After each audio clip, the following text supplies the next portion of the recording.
नमस्कार। आप देख रहे हैं बिस्तर का मॉर्निंग एडिशन लाइव और देखते हैं बाजार की शुरुआत आज कैसे होती है। अंतर्राष्ट्रीय संकेत बढ़िया दिखाई दे रहे हैं। अमेरिकन मार्केट्स रिकॉर्ड स्तरों पर और गिफ्ट निफ्टी आज भी बता रहा है कि 64 पॉइंट्स ऊपर खुलने की प्रोबेबिलिटी है ज्यादा। लेकिन ऐसे में मार्केट्स के इस मूड माहौल में ट्रेडिंग कैसे करें? कल गए थे फिर से ऊपर, लेकिन कल अक्टूबर सीरीज का बहाना था कि अक्टूबर सीरीज खत्म हो रही है तो एक्सपायरी का प्रेशर आएगा। आज तो नई सीरीज शुरू हो रही है, नवंबर सीरीज। बताएंगे आपको नवंबर सीरीज कैसी रहती है आमतौर पे। अक्टूबर सीरीज तो 5.25% ज्यादा के रिटर्न निफ्टी ने दे दिए। क्या नवंबर सीरीज में भी बाजार चढ़ेगा? इसी मुद्दे पे बात करते हैं। मेरे साथ गौरव गोयल जी इस समय मौजूद हैं। गौरव जी नमस्कार, बहुत बहुत स्वागत है आपका बिस्तक पे सर। नमस्कार रजत, आपके सभी दर्शकों को मेरी तरफ से बहुत बहुत अभिनंदन। सर पहला सवाल, एशियान समिट खत्म हो गया, मतलब खत्म ही हो गया होगा। हमको तो ये खबर थी कि 28 तक चलेगा। खबर तो आई नहीं टैरिफ वाली। सो रजत, देखिए मुझे नहीं लगता, मैंने आपसे जब लास्ट टाइम डिस्कशन किया था तभी बोला था कि नथिंग हैज बीन फाइनलाइज सो फार। ये फाइनल डील के कॉन्टूर्स अभी शेप हो रहे हैं, फाइनल डिटेल्स की मेरे ख्याल से वर्कआउट हो रहे हैं। कब अनाउंस होगा इज अ क्वेश्चन मार्क, क्योंकि अभी आप देखिए बिहार के इलेक्शंस हो रहे हैं। 6 तारीख और 11 तारीख को इलेक्शंस है। ऐसा पॉसिबल है कि इलेक्शंस के बाद अनाउंस किया जाए, सो दैट कोई भी अनफेवरेबल अगर उसमें चीज हो तो इलेक्शंस के लिए इम्पैक्ट ना करे। मेरे को ऐसा लगता है कि ऐसा हो सकता है कि ये बिहार इलेक्शंस के बाद अनाउंस हो। एनीवे, सो जो ब्रॉडली है, पीयूष गोयल जी ने भी ये बात बोली है कि कोई भी देश हमारे सर के ऊपर बंदूक रख के हमसे ट्रेड डील साइन नहीं कराएगा। सो आई थिंक स्वीटनेस जो होती है ना, वो इंतजार के बाद ही होती है। हम लोग जल्दबाजी में क्यों रहें? एक अच्छी ट्रेड डील साइन करें जिसमें टैरिफ्स पे अच्छे तरह से नेगोशिएशन हो, इंडिया को एक प्रेफर्ड ट्रेड पार्टनर का एक दर्जा मिले, इंडिया ज्यादा एक्सपोर्ट्स कर सके। तो आई थिंक इस तरह से अगर हमें 15-20 दिन और वेट करना पड़े, there is nothing wrong in it. By the way, ASEAN summit खत्म हुआ है, बट प्रेसिडेंट ट्रम्प और प्रेसिडेंट जी के बीच में कल एक शायद मीटिंग होगी, जो काफी हद तक एक इंटरनेशनल ट्रेड का समाधान की तरफ इशारा कर सकती है। और ऐसी सिचुएशन में ओवरऑल बिजनेस के लिए और स्टॉक मार्केट्स के लिए इट कुड प्रूव प्रोडक्टिव, अगर वो उसमें कुछ अच्छा निष्कर्ष निकल के आता है वहां पर तो। कैसे इतना आसानी से मान जाएंगे? वो करना चाहते हैं नहीं करना चाहते पता नहीं। कल तो वो जापान का दौरा करके, आज खबर ये थी दक्षिण कोरिया पहुंच गए हैं। अब देखते हैं ये जो बैठक होगी इस पे क्या आउटकम निकल के आता है। हमारे लिए तो कोई खुशखबरी अभी तक आई नहीं। अच्छा, ये आज जो एफओएमसी की जो डिसीजन आना है यूएस फेड का इंटरेस्ट रेट्स को लेकर, ज्यादातर जानकार मान रहे हैं 25 बेसिस पॉइंट्स का रेट कट होगा। अमेरिकन मार्केट्स इससे पहले ही तेज हो गए। तो ये कोई बहुत बड़ा ट्रिगर अभी आप समझे मार्केट के लिए, या फिर ये ऑलरेडी फैक्टर इन है? सो रजत, क्लियरली ऑलरेडी फैक्टर्ड इन है। सब जानते हैं कि आज 25 पैसे का रेट कट होगा, और ये डेफिनेटली होगा। मैं यहाँ पे एक चीज पॉइंट आउट करना चाहूंगा कि US markets are at record valuation Rajat, और ये काफी वरिसम होता जा रहा है। तो उनका price earning multiples have reach 30 levels, और ये कहीं ना कहीं जो है एक बबल की तरफ इशारा कर रहा है। मेरे को लगता है at some point of time this bubble is going to bust, और ये सस्टेनेबल नहीं है। आप जानते हैं यूएस में ऑलमोस्ट उनके ऊपर $39 ट्रिलियन की डेट है। On top of that there is a shutdown that is happening in US. कुल मिला के ये 10-12 टॉप कंपनीज हैं जिनके जो रिकॉर्ड वैल्यूएशन स्तर पर हैं, और यही नास्डैक, एस-एन-पी सबको रिकॉर्ड वैल्यूएशंस की तरफ लेके जा रहे हैं। I was looking at a data yesterday, and इसमें से 3 कंपनीज हैं, एप्पल, आपका एनविडिया और माइक्रोसॉफ्ट। ये तीनों का valuation is itself more than $4 trillion, Rajat. Equivalent to almost India, एक कंपनी का जो वैल्यूएशन है is equivalent to almost India का टोटल मार्केट कैप। आप समझ सकते हैं कि किस हद तक का वहां पे यूफोरिया हो रखा है tech related, artificial intelligence related. तो ये कहीं ना कहीं मेरे को लगता है कि जरूरत से ज्यादा फ्रेंजी हो रही है वहां पे, और हमें थोड़ा सा केयरफुली इस पे ट्रेड करना पड़ेगा। अगर आर्टिफिशियल इंटेलिजेंस अपने पोटेंशियल के अनुरूप रिजल्ट्स नहीं देती है, या फिर उस स्पीड से नहीं देती है जो मार्केट एक्सपेक्ट कर रहा है, they could be problems in the future. So हमें इस चीज को बहुत केयरफुली वॉच करना पड़ेगा. आई completely agree that artificial intelligence could be a game changer. It could be transformative for the entire world, particularly US and China. But ये बात देखने वाली है कि ये कैसे शेप आउट करता है और कैसे यूएस को इन पर्टिकुलर आगे लेके जाता है. और मेरे लिए थोड़ा ये वरी का विषय है. अगर नेक्स्ट ट्रिगर आ सकता है किसी ग्लोबल क्राइसिस का, then it could be this. जो हम आईटी कंपनियों के बारे में बात कर रहे हैं, तो आईटी कंपनियों के आज और कल अमेरिका में बहुत सारे नतीजे हैं. अल्फाबेट, मेटा, माइक्रोसॉफ्ट ये आज नतीजे देंगी और कल गुरुवार को एप्पल और अमेजोन नतीजे देंगे. अमेजोन पहले ही बोल चुके हैं 14,000 वर्कफोर्स वो घटा देगा, नौकरियों की छटनी करेगा और कर्मचारियों की छटनी करेगा. और बड़ी खबर थी कि एनवीडिया ने सिर्फ बैक टू बैक बहुत अनाउंसमेंट्स किए हैं. कल जीआईसी इवेंट में नोकिया के साथ करार करेंगे, इसके साथ करेंगे, बहुत मतलब बड़ी बड़ी अनाउंसमेंट्स कर दिए उन्होंने. और एनवीडिया कल 5% उछल गया था. अच्छा, एप्पल भी कल $4 ट्रिलियन US के क्लब में पहुंच गया था मार्केट कैप के लिहाज से एक बार तो. और माइक्रोसॉफ्ट बोल रहा है ओपन एआई तो पहले ही डील करके बैठा, उन्होंने डील को रिवाइज किया और 27% हिस्सा वहां पर वो लेंगे. तो यही बात है कि सब कुछ तो वहां पर एआई के ऊपर ही हो रहा है. एआई के ऊपर बहुत बड़ी बेट लगा ली है. हमारे यहाँ रिलायंस ने भी लगा ली है एआई के ऊपर बेट. तो हम उनके बारे में, हाँ वो तो जो करेंगे करेंगे. पहले बताओ रिलायंस क्या करेगा. रिलायंस क्या आपको लगता है कि यहाँ से एआई एक नेक्स्ट रेवोल्यूशन इंडिया में बनता हुआ नजर आएगा और वो रिलायंस लीड कर सकता है उसमें? रजत, ये हमारी कंट्री के लिए और leading corporates, in fact not just leading corporate, सारी कॉर्पोरेट्स के लिए और बिजनेसेस के लिए एआई को अडेप्ट करना और उसके बेनिफिट्स को अडॉप्ट करके और उससे उससे अपनी प्रॉफिटेबिलिटी इंक्रीज करना, ये एक नेसेसिटी बन गई है. क्योंकि पूरी दुनिया का झुकाव बड़ी कंट्रीज का खासकर एआई की तरफ हो रहा है. हम ये जानते हैं कि AI would be transformative in future. और अभी हम लोग बहुत ही नेसेंट स्टेज पे हैं रजत, इनिशियल स्टेजेस पे हैं. हमें बहुत काम करना है. हम अमेरिका और चीन के मुकाबले बहुत पीछे हैं. और इस चीज में अगर लीडिंग कॉर्पोरेट जैसे रिलायंस हो गई, वो लीड लेके कुछ मर्जर्स करके या कुछ एक्विजिशंस करके अगर यहाँ पे इंडिया को एक पावर की तरह लेके जाते हैं, I think it is more than welcome. Rajat, ये AI could be revolutionary in future. I was reading somewhere कि अगर हम लोग जैसे जुडिशरी है या कोई हमारे जो रियल स्टेट रजिस्ट्री है, यहाँ पे अगर जहाँ पे केसेस लदे पड़े हैं और डिलेज होते हैं, डेकेड्स तक कोई सोल्यूशन नहीं निकलता है. अगर फॉर एग्जाम्पल अगर हम एआई की एप्लीकेशंस को लेट्स से जुडिशरी में जस्ट सिंप्लीफिकेशन के लिए यूज कर लें, केसेस को समझने के लिए जजेस अपने उसको यूज कर लें, I think a lot of problems can be solved just by the usage of artificial intelligence. रजत, ये बहुत बड़ा गेम चेंजर हो सकता है और इंडिया को कहीं ना कहीं लीड आगे बढ़ने की जरूरत है. हम अभी बहुत पीछे हैं. हम लोग तो, आप स्टॉक मार्केट में भी अगर देखें, आपको उंगलियों पे गिन के आप 3-4 कंपनीज के अलावा कोई एआई कंपनी का नाम भी नहीं ले पाएंगे. सो समवेयर अनलिस्टेड स्पेस में जरूर थोड़ा बहुत काम होना शुरू हुआ है, लेकिन अभी हमें ये एक मैराथन है जिसके हम लोग पहला 1 किलोमीटर भी नहीं रन करे हैं. और चाइना और रशिया जो है काफी आगे निकल चुके हैं. उनकी रेस जो है आधे रास्ते पहुंच गई है और जिस तरह का वो इन्वेस्टमेंट कर रहे हैं एआई में, दैट इज अनपैरेलल. मैं ये नहीं कह रहा हूँ कि हम लोग अचानक ही पकड़ लेंगे उनको, लेकिन हमें इस दिशा में बहुत काम करने की जरूरत है. आपको याद होगा मैंने आपको बताया था कि आजकल जो फ्रेंजी चल रही है एआई में, आप एआई का नाम कहीं पे भी ऐड कर रहे हो, उसका मार्केट वैल्यूएशन अचानक बढ़ जाता है. एक और इंटरेस्टिंग डेटा पॉइंट में जो बता रहा था रजत, कि यूएस में जो है टॉप जो कि ये आईटी कंपनीज हैं, इनका मार्केट कैप अगर हम टॉप 6-7 कंपनीज का भी देखें तो almost 30-35% of the entire market cap of S&P 500 would be these IT companies. तो आप ये सोचिए वहां पे भी एक डिस्पैरिटी आ रही है.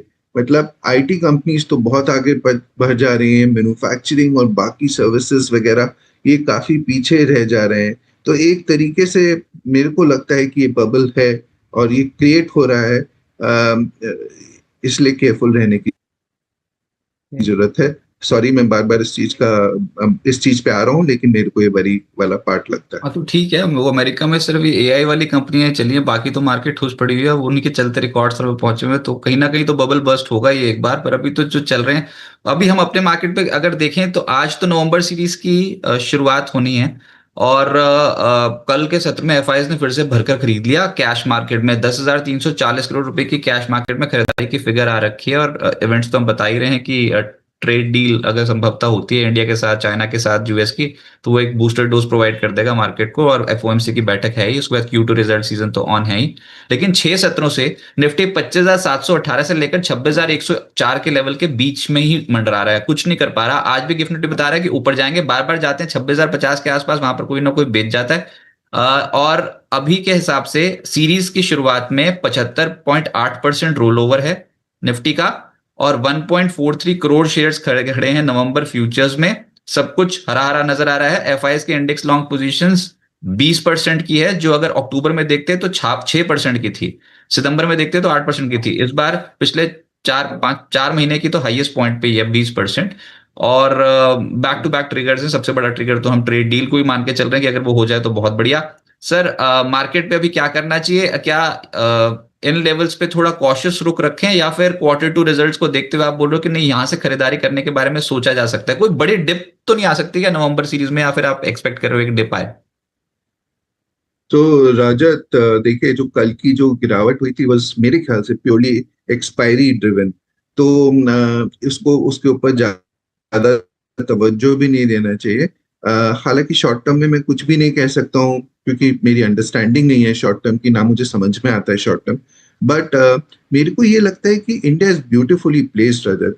अगर आप मार्केट निफ्टी का लेवल भी देखें, we are at 25,950 odd levels. Marginally 26,277 का ऑल टाइम हाई है। So we are near the all time highs. Bank Nifty already highs पे है, अपने ऑल टाइम हाइस पे। और हम लोग लग बहुत अच्छा रहे Rajat. There are lot of positive triggers as far as India is concern.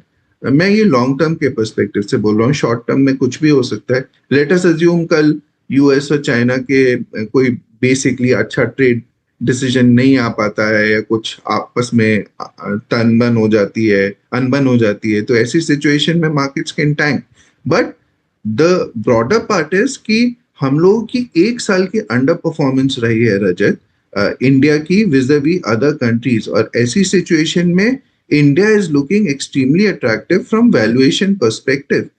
हमारा जो अर्निंग सीजन रहा है Q2 का, it is not as bad as it was anticipated. Expectation ये थी कि बहुत खराब रहेगा, और मेरे को लगता है आने वाले 2 क्वार्टर्स में the earning season would be much much better, because government ने जितने बेनिफिट्स दिए हैं, जितनी स्कीम्स इंट्रोड्यूस करी हैं, ऑलमोस्ट 2 लाख करोड़ रुपए का बेनिफिट्स दिए हैं, आम आदमी की जेब में पैसा डाला है, जो कहीं ना कहीं कंजम्पशन में ट्रांसलेट होगा, और Indian economy should overall do well. On top of that RBI is making all efforts to ensure कि हमारे बैंक्स अच्छा परफॉर्म करें, क्रेडिट ग्रोथ आए बैंक्स में, एनआईएम्स में जो हमारे थोड़ा बहुत प्रेशर चल रहा था, वो भी इस बार के अगर आप रिजल्ट्स देखें, then it has been much better NIMs का परफॉर्मेंस जो एक्सपेक्टेड था उसके मुकाबले। पीएसयू बैंक्स में आपने देखा है अभी जो है आईडीबीआई का प्राइवेटाइजेशन की बात चल रही है। There is a lot of activity around that. Possible है कि हो सकता है इसी फाइनेंशियल ईयर में क्लोज हो जाए। आपने आरबीएल बैंक में आपने देखा है कि एफडीआई आया है from from middle east. Yes. इससे पहले येस बैंक में आया था। तो कहीं ना कहीं जो ट्रिगर्स हैं इंडियन इकोनॉमी के लिए और इंडियन इंडस्ट्री के लिए, I think they are very very favourable Rajat. और जो निवेशक हैं जो लंबे समय के लिए इन्वेस्टमेंट करना चाहते हैं, मेरे को नहीं लगता है कि कोई भी ज्योग्राफी इंडिया से बेटर रिटर्न्स दे पाएगी। I am not talking of small small countries, but I am saying larger countries और हमारी कंपेरेबल पीयर कंट्रीज में जो हम इंडिया की ग्रोथ रेट रहेगी वो सबसे अच्छी रहेगी, and growth rate should translate into performance of stock markets also. तो मेरे को लगता है we are in a golden period और India should do extremely well. Most bulk of the returns in stock markets are yet to come Rajat. मेरे को लगता है कि निवेशकों के लिए बहुत अच्छा मौका है। अच्छी कंपनीज में इन्वेस्ट करिए, अच्छे प्रमोटर्स के साथ इन्वेस्ट करिए, और I don't think you will be disappointed.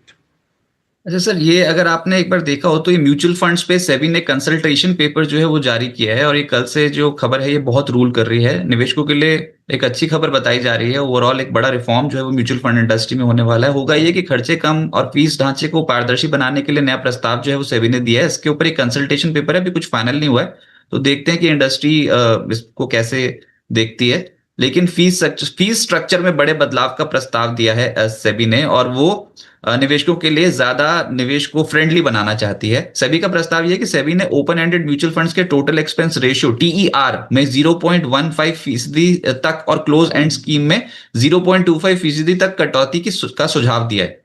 और उन्होंने बोला है कि ब्रोकरेज, टैक्स और अन्य ट्रांजैक्शन कॉस्ट को फीस से अलग रखा जाए। ऐसे बहुत सारे प्रस्ताव हैं जिसमें ये जो ब्रोकरेज फीस है इसको घटाने का प्रस्ताव दिया गया है।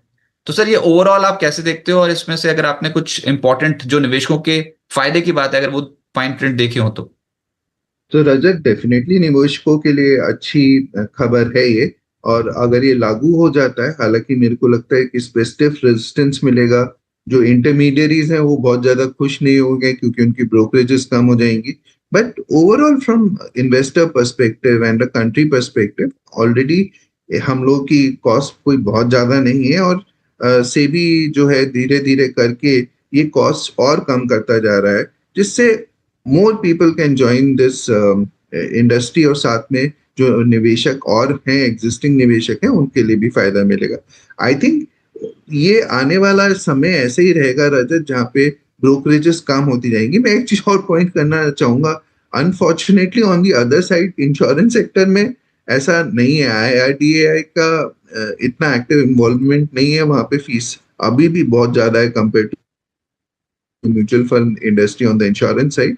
आई थिंक वहाँ पे भी एक रेवोल्यूशन और रैशनलाइजेशन करने की जरूरत है इंश्योरेंस सेक्टर में कॉस्ट कम करने के लिए।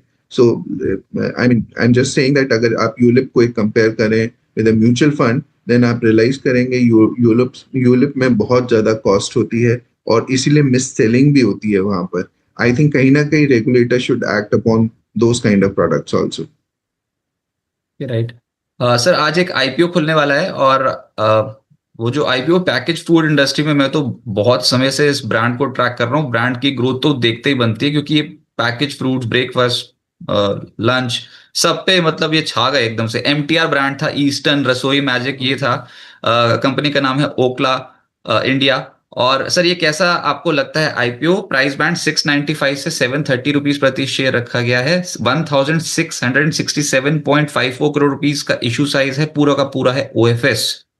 ओरकला इंडिया के आईपीओ के ऊपर आपकी राय? तो रजत, मेरे ख्याल से हम सभी लोग MTR के बहुत बड़े वो हैं। हमें अच्छा लगता है MTR। मैं बैंगलोर में एक समय रहता था, इनके आउटलेट्स पे जाके मैंने साउथ इंडियन खाना खूब खाया हुआ है, मुझे बहुत पसंद है। एंड ओवरऑल MTR की, इनकी ओरकला की, there are other companies also, ये मसालाज में भी हैं और बहुत सारी और चीजों में है। ईस्टर्न और MTR करके इनके दो मेन ब्रांड्स हैं। So so and they have done exceptionally well रजत।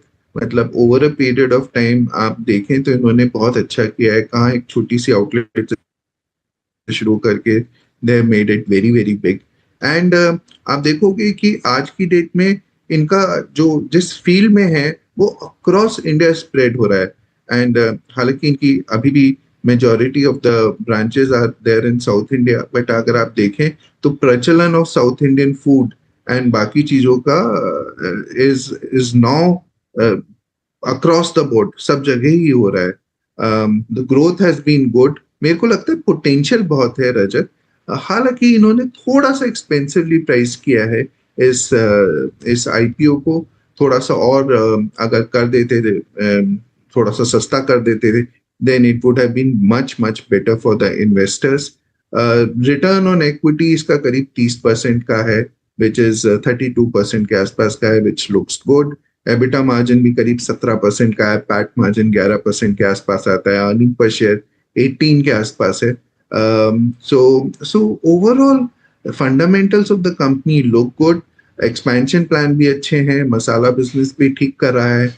और ऐसी सिचुएशन में इन्वेस्टर इसमें लॉन्ग टर्म के लिए इन्वेस्ट करने का देख सकते हैं। शॉर्ट टर्म में मेरे को लगता है कि लिमिटेड गेन्स ही मिलेंगे, तो आप लंबे समय के लिए इसमें इन्वेस्ट करके अपना देख सकते हैं।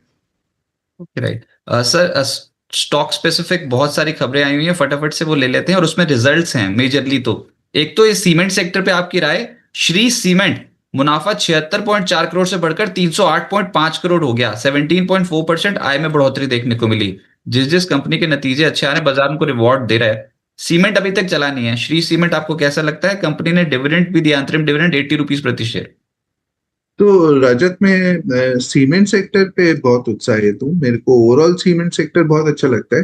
हालांकि मैं शी सीमेंट के रिजल्ट्स देख रहा था, मेरे को इतने अच्छे पसंद नहीं आए थे, बट और ये पिछले 2-3 साल से एक्चुअली शी सीमेंट्स ने बहुत अच्छा नहीं किया है। मैं इसके बारे में फ्यूचर प्रोजेक्शंस नहीं देना चाहता हूँ, बट जनरली मेरे को सीमेंट इंडस्ट्री बहुत अच्छी लगती है। आई थिंक जो इंडिया में ग्रोथ चल रही है, इंफ्रास्ट्रक्चर का डेवलपमेंट हो रहा है, और उसमें जो सीमेंट का जो यूसेज है उसकी कंटिन्यूस यूज बढ़ता जा रहा है। तो ऐसी सिचुएशन में there are other good companies जिस पे आप नजर रख सकते हैं। ओवरऑल सीमेंट सेक्टर पे मैं बहुत ज्यादा पॉजिटिव हूँ रजत, मेरे को अच्छा लगता है सेक्टर, और ओवरऑल आप इसमें अग्रणी कंपनीज में निवेश का सोच सकते हैं। सर मेटल स्टॉक्स अभी तो हो ही रहा है मार्केट में, मेटल्स दिखते हैं और पीएसयू बैंक्स दिखते हैं। ये दोनों कंपनियां, मतलब दोनों सेक्टर्स कैसे लग रहे हैं? अच्छा, मेटल्स में आज एक कंपनी है जिंदल स्टील, उसने बताया मुनाफा 26% घटा है, 6,638 करोड़। आय 4% के आसपास बढ़ी है, 11,686 करोड़। ओवरऑल मेटल्स पे आपकी राय? और बहुत तेज चले हैं सर ये वाले stocks, Jindal steel, Hindalco, Tata steel. या रजत देखिए, स्टील सेक्टर में मेरे को एक टर्न अराउंड दिखता है। आई थिंक जो ये एक across the board liquidity create हो रही है ग्लोबल मार्केट्स में, उसका बेनिफिशियरी होगा स्टील में। मैं इस पे थोड़ा सा नेगेटिव था पहले, बट मैं इसमें मुझे अब जो है इसमें एक टर्न अराउंड दिख रहा है, और यहाँ पे steel companies should do well. Jindal steel के भी रिजल्ट्स थोड़े डिसअपॉइंटिंग हैं, बट ओवरऑल स्टील सेक्टर में आई थिंक यहाँ पे बाकी जो कंपनीज हैं एंड दे शुड बी, जो टॉप कंपनीज हैं इसमें आप देख सकते हैं, अच्छी कंपनीज हैं, उसको आप इन्वेस्ट कर सकते हैं। जिंदल स्टील भी अच्छी कंपनी है, एक क्वार्टर में ही इसे आप रिजल्ट देख के दरकिनार मत करिए। बट मेरे को, मैं कंपनी स्पेसिफिक नहीं होके सेक्टर के बारे में बात करूंगा, और मेरे को स्टील सेक्टर बहुत अच्छा लगता है। बट मेरे को मेटल सेक्टर ओवरऑल उसमें दो तीन जगह है जहाँ पे मैं I am very very positive, और वहां पे अभी तक परफॉर्मेंस भी बहुत अच्छी आई है। जैसे आप कॉपर को देखिए या एल्यूमिनियम को देखिए। गोल्ड सिल्वर में भी करेक्शन आ गया है रजत, एंड गोल्ड सिल्वर में भी जो ये करेक्शन आया है, आई think it is quite a significant correction, and मेरे को लगता है धीरे धीरे करके अक्यूमुलेशन जोन में जाते जा रहे हैं। अगर आप लॉन्ग टर्म इन्वेस्टर हैं, ये 4 जगह खासकर गोल्ड, सिल्वर, एल्यूमिनियम, कॉपर, जिनका यूसेज अक्रॉस द बोर्ड खासकर कॉपर और एल्यूमिनियम का बढ़ता जा रहा है। सिल्वर के भी इंडस्ट्रियल यूजेस हैं other than precious metal, and we all know कि gold is replacing US dollar as possible reserve currency. इसकी हिस्ट्री भी है बहुत बड़ी, और आफ्टर अ सब्सटैंशियल रैली एक थोड़ा सा ब्रीदर आया है, एंड मेरे को लगता है कि gold and silver are looking better. Similarly in steel I am seeing a turn around. तो मेरे को लगता है कि overall metal sector is looking much much better. अच्छा, और जो दूसरा है वो है सरकारी बैंक्स। इन पे क्या करना चाहिए? रिकॉर्ड स्तरों पर ही कर रहे हैं trade, state bank of India जैसे स्टॉक्स। यहाँ पर थोड़ा कॉशियस हो जाए या फिर ये अभी और चलेंगे? रजत, मैं I am extremely positive on banking sector, NBFC sector, and with in the banking sector मेरे को पब्लिक सेक्टर बैंक्स इस समय बहुत अच्छे लगते हैं। एंड मैं आपको उसके पीछे एक खास रीजन बताना चाहता हूँ। There is a trigger which can aid public sector banks. Finance minister ने कुछ समय पहले ये कहा था कि जब टैक्स का ये पूरा कर लेंगी, she is looking at merging the smaller public sector banks into larger public sector banks। और ऐसी सिचुएशन में आपने देखा है पिछले कुछ समय में और भी ट्रिगर्स देखने को मिले हैं। जैसे इसमें एफआईआई लिमिट ये 49% तक बढ़ा रहे हैं। पब्लिक सेक्टर बैंक्स में। आई थिंक ओवरऑल एंड जितना भी जो भी कुछ पीछे हुआ आईडीबीआई का प्राइवेटाइजेशन की बात चल रही है, and it is quite possible that it may culminate in this financial year itself. Public sector banks में there is space and room for improvement, रजत, और profitability भी बढ़ती जा रही है, और पॉजिटिव ट्रिगर्स के साथ मेरे को लगता है कि the public sector banking space is looking good. Overall banking sector के वैल्यूएशंस आर प्रीटी चीप। आप अच्छे बैंक्स देखिए, अच्छे बैंक्स में जहाँ पे प्राइस टू बुक पैरामीटर्स अच्छे हैं, प्रॉफिटेबिलिटी अच्छी है, अच्छे ढंग से रन कर रहे हैं, एंड उसमें अगर आपको पब्लिक सेक्टर बैंक्स कुछ अच्छे दिखाई देते हैं, जरूर निवेश करिए लंबे समय के लिए। ओके, बाजार के इस पड़ाव पे आपको क्या ठीक लगता है? अर्निंग्स आपको कहाँ पर विजिबिलिटी बहुत स्ट्रांग लगती है जो आती हुई नजर आई? सो रजत, क्लियरली बैंकिंग फाइनेंशियल स्पेस हमें बहुत अच्छी लगती है, इंक्लूडिंग एनबीएफसी स्पेस। जैसे मैंने बताया, यहाँ पे वैल्यूएशन कंफर्ट है, दैट इज प्लेस नंबर 1 जहाँ पे हम लोग जरूर इन्वेस्ट करना चाहेंगे। दूसरा एरिया जो आप देखेंगे, फार्मास्यूटिकल्स में सीडीएमओ स्पेस, और मैंने इसका कई बार पहले भी जिक्र किया है। सीडीएमओ स्पेस एक मेगा ट्रेंड से गुजर रहा है, एंड बड़ी बड़ी कंपनीज दुनिया भर में billions and billions of dollar they are spending on this space, and India को अभी एक छोटा सा परसेंटेज आउटसोर्सिंग का मिला हुआ है, और यहाँ पे हमारी कुछ कंपनीज हैं जो बहुत अच्छा परफॉर्म कर रही हैं, और आने वाले समय में we will see more spending by international companies and India becoming a bigger recipient of their budget. तो ऐसी सिचुएशन में सीडीएमओ कंपनीज में आप जरूर ध्यान रखें, यहाँ पे कुछ कंपनीज एक्सेप्शनल काम कर रही हैं, और ये फार्मा का सीडीएमओ स्पेस हमें बहुत अच्छा लगता है। थर्ड स्पेस जो हमें बहुत अच्छी लगती है रजत, वो है आपका exchange, capital market related exchange ecosystem.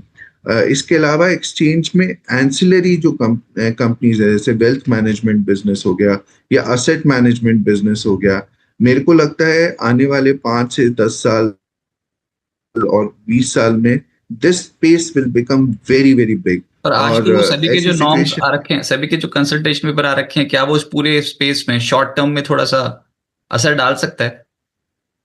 Short term में असर डाल सकता है, पॉजिटिव भी हो सकता है, नेगेटिव भी हो सकता है, बिकॉज ब्रोकरेज कम हो रही है for lot of these companies. But अगर हम उसको एक बार दरकिनार करके, अगर आप लंबे समय का एक हेलीकॉप्टर व्यू लेके देखें, तो मेरे ख्याल से this space is looking exceptionally good Rajat.